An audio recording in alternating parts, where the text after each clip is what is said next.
Congratulations, we made it to step 10 of the escrow process. It's time for the buyers to get their loan funded and for us all to close this transaction up.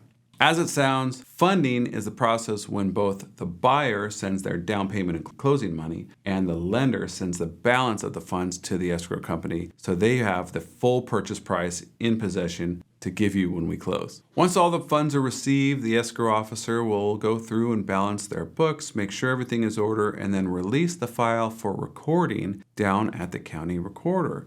That grant deed will be recorded, and once we receive confirmation of that recording, we can celebrate. Congratulations on getting to the finish line of this escrow process and selling that home, and I cannot wait for you to get that nice chunk of change and get paid out when it's all said and done. There's a couple other things you want to keep in mind for after we close escrow. Obviously, you want to transfer those utilities to be shut off and out of your name. You can select any date you like, as early as our closing date or later. And also, please hold on to that closing statement. It's going to be an important document when it comes time to file your taxes next year. Thank you so much for choosing me and my team to help you through this process. It is such a big deal to me. I do not take any transaction lightly. I'm truly appreciative for your trust in myself. I look forward to working with you again in the near future.